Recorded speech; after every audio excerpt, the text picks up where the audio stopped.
Esiet visi sveicināti mūsu Kunga Jēzus Kristus vārdā šajā svētdienā, un vēlos arī mūsu kopīgām pārdomām nolasīt tekstu no Jāņa evaņģēlija 8. nodaļas un pirmie 11 panti.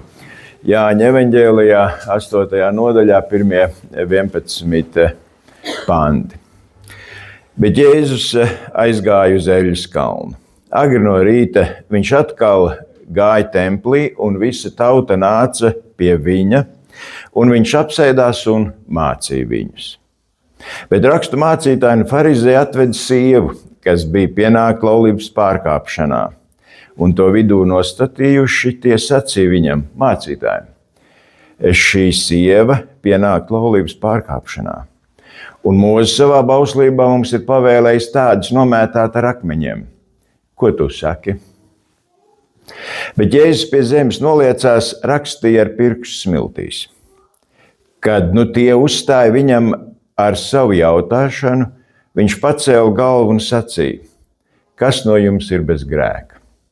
Tas, lai pirmais met akmeni uz viņu. Un atkal noliecies, viņš rakstīja smiltīs. Bet tie to dzirdējuši, aizgāja cits pēc cita, sākot ar vecajiem.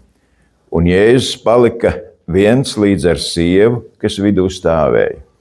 Un Jēzus atkal galvu pacēla, sacīja viņai: sieva, kur viņi ir? Bet neviens nav tevi pazudinājis? Viņa atbildēja: neviens, kungs. Tad Jēzus sacīja: arī es tevi nepazudinu. Ej un negrēko vairs. Āmen. Tas ir Dieva vārds. Debes Tēvs, mēs pateicamies, ka varam būt Tavā namā. Paldies, ka Tu mūs esi sargājis un vadījis. Bet tagad, kungs, lūdzamies, lai Tu esi ar mūsu domām un sirdīm, ka mēs Tavu vārdu lasījuši, to varam saprast un savā dzīvē arī piepildīt. Āmen. Sēdiet, lūdzu. Jā, es teiktu, ka ir tas brīnums, kad mēs šodien esam Dieva namā. Un es tā braucot šurpa, domāju, 2, 3 varbūt, ka varētu būt. Es domāju, draudzes priekšnieks ar sievu vienmēr ir. Tad jums Gans ir ar sievu, sēž pirmos solos, domāju, tie jau droši vien, ka būs. Bet pa pārējiem, vai ne, tā kā būs, bet tik pilna baznīca nekad nav bijusi. Un tad vēl šie pērkoņi vīri te ierūcināja. Vai ne, kaut kā Dievs ar viņus uzrunāts ar to vētru.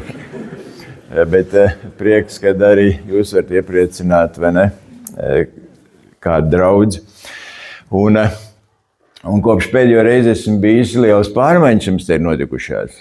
Svētdienas skolas telpa izremontēta, tur augšā ir milzīgi liela zāle, un galā Gans jums ir pastāvīgs.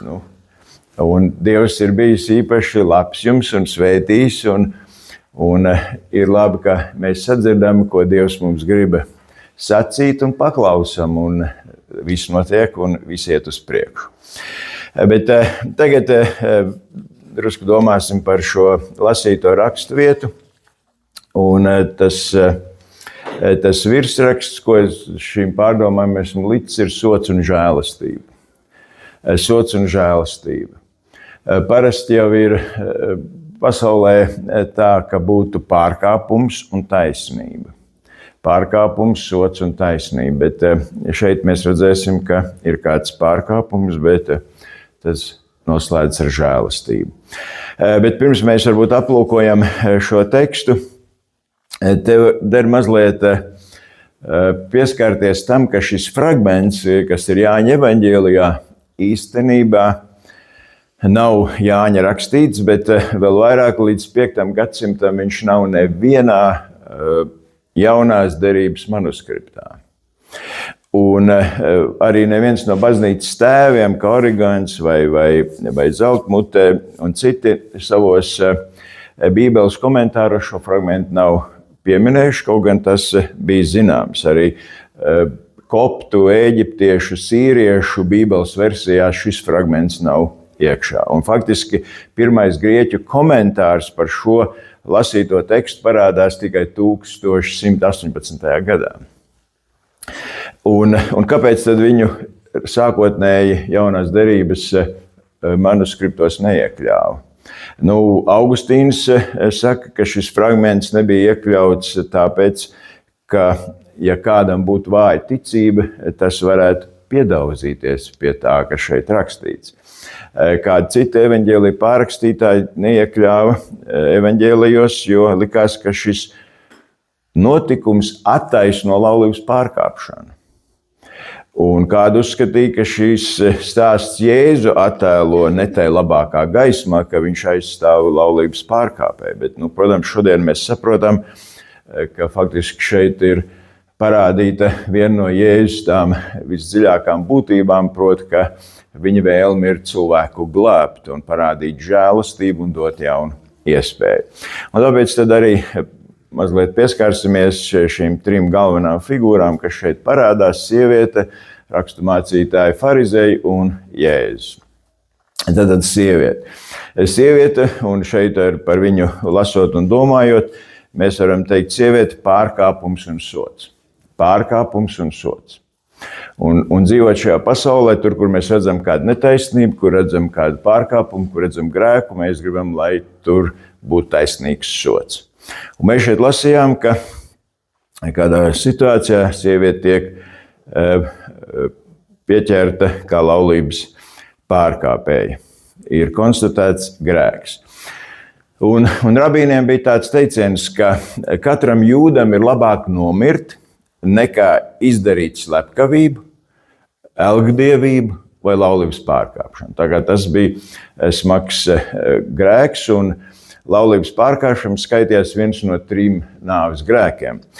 Tur 3. Mūzes grāmatā, 20. nodaļā, 10. pantā mēs lasām, kad kāds vīrs laulību pārkāpi ar precētu sievu, un kad viņš laulību pārkāpa ar savu tuvākā sievu, tie ir jānodod nāvei, un viņiem ir mirtini jāmirst.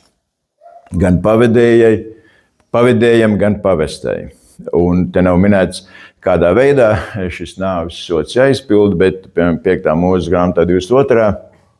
nodaļā tur ir aprakstīta kāda situācija, un tur ir skaidri pateikts, ka šāds pārkāpums ir jānogalina ar akmeņu mešanu. Un mēs šeit redzam, ka šī sieviete ir pieķerta šajā laulības pārkāpšanā, bet to lasot uzreiz ir jautājums, bet kur tad ir otrs? Kur ir tas vaininieks, kur ir vīrietis? Un tā lasot var domāt, bet varbūt, ka šis vīrietis ir kāds no apsūdzētājiem. Ja jau tik labi zināja par šo sievietes pārkāpumu un lai pats izbēgtu no soda, tad viņš izdomāja kādu viltīgu gājienu, to izstāstīja farizējiem un raksturmācītājiem. Un varbūt, ka šī sieviete nemaz nebija pārkāpusi laulību, bet bija kāda nabadzīga, vientuļa neaizsargāta meitene, kur farizēji savā plānā gribēja izmantot. Bet īsti nezinot, kāda bija tā situācija, ir skaidrs, ka tas aprakstītais notikums mums pasaka ko? Kad vienmēr grēks ir jāceļ gaismā. Ka netaisnību un grēku nav jāapslēpj. Un mums ir skaidri jāpasaka, kas ir kas. Mums ir skaidri jāpasaka, kas ir pareizi un kas ir nepareizi. Kas ir labi un kas ir slikti, kas ir svēts un kas ir grēks. Un arī attiecībā uz laulības pārkāpšanu. Un ja mēs tā šodien domātu, to sfēru, kas saistās ar kādām attiecībām vai laulības pārkāpšanu, tad mēs, lasot to, kas, piemēram, vecā derībā ir teikts, un arī šajā stāstā, tad mēs tā teikt, cik nežēlīgi. Šodien taču citi laiki, citi tikumi, kā varēja tik traki sodīt cilvēks par kaut ko tādu. Bībele skaidrs saka, ka ar šādām lietām nevajag spēlēties. Un protams, domājot par šo sievieti, ir jādomā arī par to, ka mums ir jābūt skaidrībā, kas tad tur īsti notika. Kur ir vīrietis? Varbūt, ka tā bija kāda vardarbīga uzmākšanās un ka sieviete bija upuris, nevis vainīgā. Un, redziet, mēs kādreiz jau kaut ko padzirdot, arī diezgan ātri pieņemam lēmumu un esam gatavi dot kādu spriedumu, bet vai vienmēr mēs zinām visu patiesību. Un tāpēc ir labi gan saprast, kas ir kas, un tikt skaidrībā. Bet tad šeit ir tā otrā ļaužu grupa farizēji un rakstmācītāji. Un par viņiem varētu teikt viltība un sautīgums. Un varētu teikt, ka viss centrā ir šie apsūdzētāji. Jo mēs šīs stāsts sākumā lasījām, ka agri no rīta Jēzus templī mācīja ļaudis. Un mēs, kad lasījām, visa tauta nāca pie Jēzus, un viņš mācīja viņus. Tad visa tauta ļaužu pulki klausījās, ko Jēzus mācīja. Un tad šo Jēzus mācību un šos daudzos cilvēkus, kas viņā klausījās, pārtrauca un uzmanību pievērš farizēju un rakstmācītāji, kas viņu vidū atved kādu sievieti un skaļi paziņo, ka viņa ir laulības pārkāpēja. Un, protams, ka kaut kas tāds, kur ir saistīts ar kādām intīmām lietām, cilvēku uzmanība tiek sāsināta, Jēzus mācīšana tiek pārtraukta, visu uzmanību tagad ir rakstmācītājiem farizējiem, tai sievietei, kas tur ir vidū.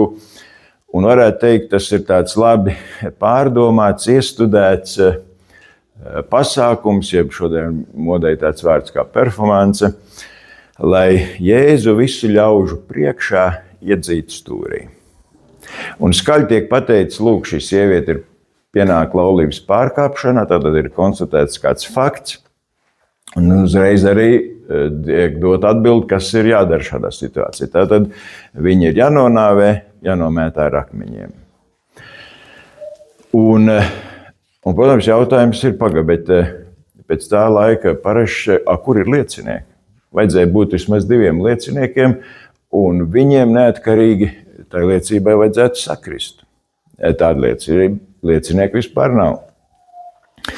Un mēs saprotam, ka farizēju patiesais nodoms jau nebija risināt šīs sievietes situāciju, bet gan izmantot sievieti kā ieroci, lai iedzītu strupceļā Jēzu. Un izmantot otru cilvēku savu ambīciju apmierināšanai vienmēr ir ļoti slikti. Un tātad, ja Jēzus piekristu nomētāt ar akmeņiem, tad viņš pazaudētu savu labo slavu kā grēcinieku draugs. Ja Jēzus piekristu nomētāt ar akmeņiem, tad viņš arī pārkāptu Romas likumu, jo tikai Romas vara varēja sodīt ar nāvu, un tāpēc jau farizēji sadraudzējās, jeb tur gāja pie tā laika augstiem Herodu, lai dabūtu šo atļauju nonāvēt Jēzu. Savukārt, ja Jēzus sacītu, ka sievieti vajag apžēlot, tad viņu uzreiz varētu apsūdzēt, ka viņš nepild Mūzes likumu un ka viņš attaisno laulības pārkāpšanu. Un tā kā no farizēju puses likās, ka perfekts plāns, faktiski kā Jēzus rīkoties vienmēr, viņam šī atbilde būtu par sliktu. Un šī raksturmācītāja un farizēja rīcība ar šo sievieti parāda, ka viņiem cilvēks, īpaši ja viņš bija kaut ko pārkāpis, nebija vērtība. Ka cilvēks nebija personība, ka cilvēks drīzāk bija kā priekšmets, ko varēja izmantot. Un redziet, ja cilvēks, pat ja viņš ir kādā pārkāpumā, vairs nav vērtība, tad faktiski mēs varam rīkoties ļoti sautīgi un tā, kā mums gribas. Un tad man, es domāju, jādomā par tādu ārkārtīgu liekulību, kas, man liekas, arī šodien ir viena no vislielākajām, piemēram, aborts. Vismaz rietumu civilizācijā faktiski vairs netiek izpildīt nāvessodu, pat vairāk kārtām slepkavām netiek izpildīt nāvessodu, jo tiek pateikts, ka cilvēka dzīvība ir svēta un ka faktiski to nevar atņemt. Bet nevainīga dzīvība, nevainīgs bērniņš, to mēs kaut kā sabiedrībā deklarējam ar kaut kādām cilvēku tiesībām vai izvēles tiesībām un mierīgi atļaujam nonāvēt. Un tas spilgti parāda, ka līdzīgi kā farizēji, kur acīs šī sieviete nebija vērtība, tā arī šodien mēs to pieļaujam. Un šiem farizējiem jau neinteresē, kā sieviete jutās, ko viņa pārdzīvoja, varbūt kā palīdzēt, kā noskaidrot patiesību. Un tāpēc varētu sacīt, ka šī farizēja rīcība izmantot otru cilvēku, justies pārāk par otru, nonicināt to, vienmēr ir ļoti liela liekulība. Un mēs redzam, ka Dievam gluži pretēji katrs cilvēks ir dārgs. Arī tas, kas ir pakritis, un arī tas, kas ir grēkojis.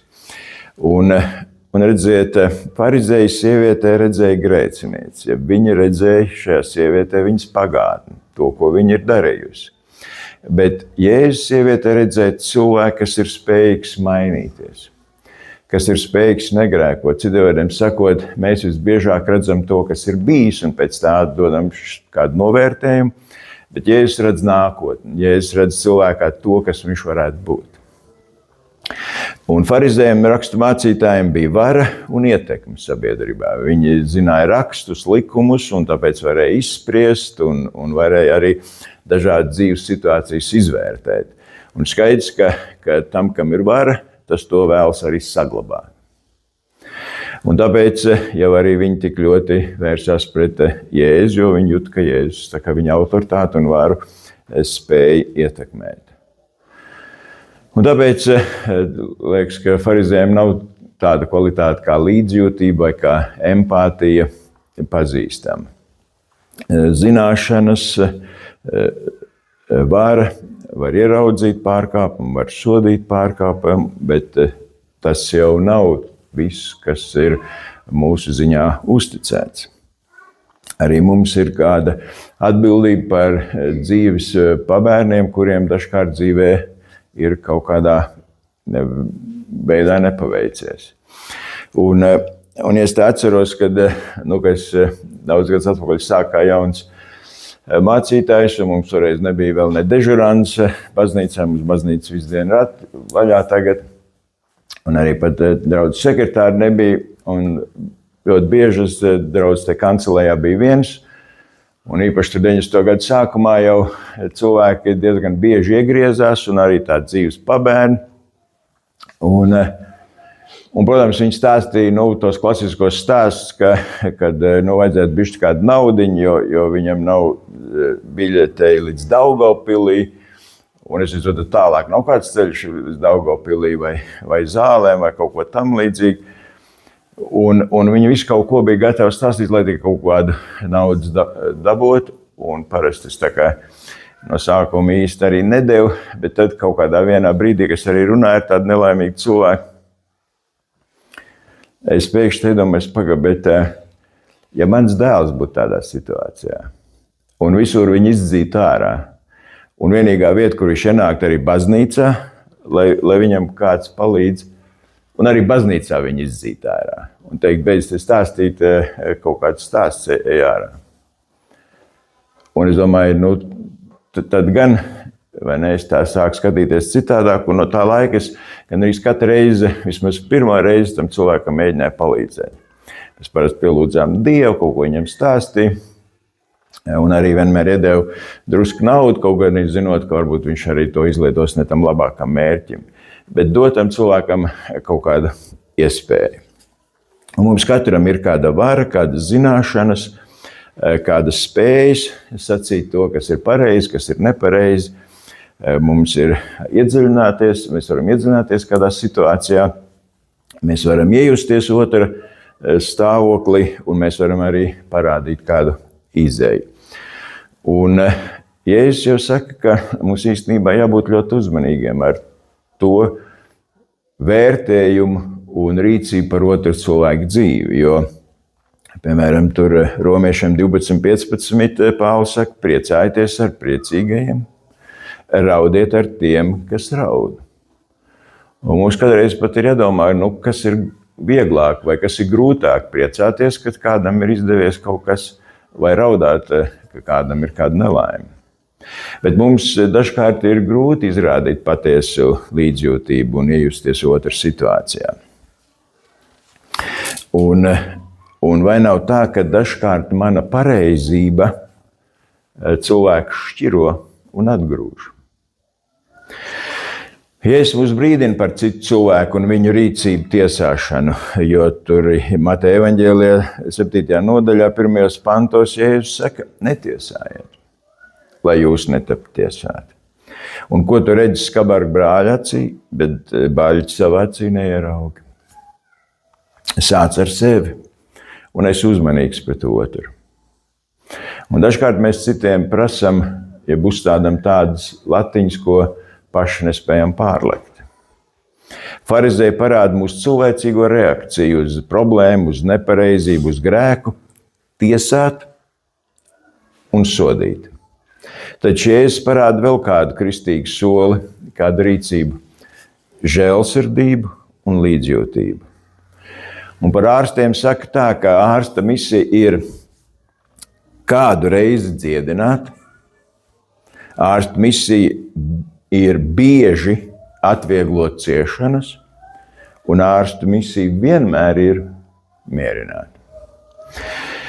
Un Jēzus mums pasaka, ka jā, tiesāt un sodīt ir vieglāk un ātrāk, bet saprast un izglābt ir grūtāk un ilgāk, taču Dievs nepriecājas par grēcinieku nāvi, bet gan par izglābto. Un tāpēc tas, ko mēs visbeidzot šeit redzam, ir pats Kristus, kurš parāda žēlastību un dod jaunu dzīvi. Un skaidrs, ka šie reliģiskie vadītāji vēlējās Jēzu ievilināt kādās lamatās. Bet, ko mēs redzam, Jēzus noliecās un neatbildēja. Jēzus rakstīja smiltīs. Kāpēc Jēzus tā darīja? Vispirms mums liktos, Jēzus gribēja iegūt laiku, saprast, kas īsti notiek un kā rīkoties. Un, protams, mēs varam tā domāt, ka tādās sarežģītākās situācijās nevajag pārsteigties ar atbildēm. Vajag mazliet paklusēt, mazliet padomāt, lūgt Dievu un nepārsteigties. Un Jēzus neatbildēja. Kādos manuskriptos ir rakstīts, ka Jēzus nepievēršot viņiem uzmanību rakstīja smiltīs, vai kādā citā manuskriptā Jēzus rakstīja smiltīs it kā viņus nedzirdot. Un neatbildot, Jēzus lika farizējiem atkārtot vēlreiz savus apvainojumus, lai viņi saprastu tos īstos nodomus. Un cits saka, ka Jēzus vienkārši rakstīs smiltīs, jo viņam bija kauns un sašutums par to liekulību un cietsirdību, kas parādījās farizēju rīcībā. Kādos vēlākos manuskriptos, piemēram, armēņu manuskriptā ir rakstīts, ka Jēzus rakstīs zemē, uzrādīdams viņu grēkus, un katrs no viņiem uz akmens ieraudzīja savu grēku. Un parasti grieķu vārds, un jaunā darība jau lielākā daļa uzrakstīt grieķu valodā, vārds rakstīt grieķiski ir grafēn, bet šeit ir rakstīts katagrafēn, kas tulkojumā nozīmē sarakstīt, jeb sastādīt kādu sarakstu. Tātad Jēzus it kā mums latviešu bībelē rakstīja smiltīs, bet faktiski ir Jēzus sarakstīja smiltīs, jeb Jēzus sastādīja kādu sarakstu smiltīs. Un iespējams, ka Jēzus uzrakstīja viņu pašu grēkus. Jēzus sarakstīja smiltīs, jeb sastādīja smiltīs farizēju grēku sarakstu. Un, kad rakstu mācītāji un farizēji neatstājās, tad Jēzus saka, labi, tad nomētājiet ar akmeņiem. Kas bez grēka, lai pirmais met akmeni. Un vēl precīzāk šeit arī ir tas grieķu vārds anamartetos, kas nozīmē, kas ir bez grēka vēlmes. Burtiski būtu, kas ir bez grēka vēlmes, tas, lai met pirmais akmeni. Un tad mēs saprotam šo Kristus ļoti augsto standartu, jo Kalnu svētkrunā ar Mateja evaņģēlijā 5. nodaļā 28. pantā, Jēzus saka, es jums saku, ik viens, kas uzlūko sievu, to iekārodams savā sirdī, tas ar viņu ir laulību pārkāpis savā sirdī. tikai uzlūkojot. Un te ir tā grēka vēlme. Un farizēji jutās kā varoņi tautas priekšā, jo var parādīt savu likumību, savas rakstu zināšanas, kontroli pār grēciniekiem, varu notiesāt un spēju pazemot un iedzīt strupceļā Jēzu. Un farizēji droši vien ar tādu lepnumu smīnu, iedzinām mēs šoreiz gan tevi lamatās. Bet Jēzus klusē, neko nesaka un raksta. Jēzus neiesaistās farizēju izdomātajā plānā, viņa provokācijā. Un tad farizēji jautā vēlreiz, it kā, ko tad tu nedzirdi, ko tev saka? Un Jēzus saka, kas no jums ir bez grēka, lai pirmais met akmeni uz viņu. Tātad akmeni var mest tikai tāds, kas nav grēkojis. Akmeni var mest tikai tāds, kas nav grēkojis. Un parasti tādās situācijās akmeni vispirms meta liecinieki, tie, kas bija šo pārkāpumu konstatējuši. Bet ja liecinieks pats ir grēkojis ar šo sievieti, un lai izbēgtu no soda, ir nosūdzējis to farizējiem, tādējādi pats izglābies un arī iedevis farizējiem kādu plānu. Un mēs redzam, ka ir bijuši tādi plāni, tur Jūdasam bija kāds plāns, šeit ir kāds plāns un vēl citi, bet arī Jēzum ir kāds plāns. Un Jēzus saka, labi, gribat taisnību, tad bezgrēcīgie, taisnie, svētie un pareizie, tie lai met pirmie. Un ar to Jēzus pasaka, pirms tu sāc kādu sodīt, izvērtē sevi. Jā, tur bija viens bez grēka. Tas bija Jēzus. Jēzus varēja mest šo akmeni, bet viņš to nedarīja. Tas, kas varēja sodīt, pelnīt, sodīt, tas to nedarīja. Bet tie, kas nedrīkstēja, tie bija gatavi sodīt. Un tad Jēzus saka, es tevi nepazudinu. Mēs šeit arī lasām, ka Jēzus divreiz noliecās. Tāpat kā šī sakņu pusī pazemotā sieviete vienāda ar viņu. Jēzus divreiz rakstīja smiltīs. Un kamēr Jēzus rakstīja smiltīs, svētais gars rakstīja šo farizēju un rakstu mācītāju sirdīs. Es esmu grēcīgs. Es esmu vainīgs. Arī man pienāks sods. Arī man ir jānomētā ar akmeņiem. Un tur pravietis Jeremijas 17. nodaļā 13. pantā saka, visi, kas tevi atstāja, paliks kaunā. Kas no tevis atkāpjas, to vārdus rakstīs zemē smiltīs. Kas no tevis atkāpjas, to vārdus rakstīs smiltīs. Jo tie atstājuši to kungu, dzīvības ūdens avotu. Un es domāju, svētais gars šo pravieta vārdu, ko viņi jau labi zināja, rakstīja. Īstenībā jūs esat to kungu atstājuši, nevis šī sieviete.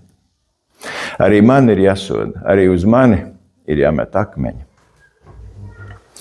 Un tas, ko Jēzus rakstīja smiltīs, un tas, ko svētais gars rakstīja viņa sirdīs, bija tik pārliecinoši, tik skaidri un iedarbīgi, ka tie cits pēc cita aizgāja sākot ar vecajiem. Un kad mūsu dzīvē ienāk kāds cilvēks, kas ir sapinies, kas ir pakritis, kas ir grēkojis, kas ir darījis sliktu, kā mēs reaģējam? Un mēs visbiežāk jau tā kā gribam izvairīties, mēs negribam ņemties ar šādām situācijām. Bet Jēzus saka, es tevi nepazudinu. Jēzus nesacīja, tas nekas, kurš te šodien negrēko? Šodien taču vairāk kā pusi šķirās, visādi gadās. Tas jau nekas liels nav. Nebūsim sīkumā. Jēzus neko tādu nesaka.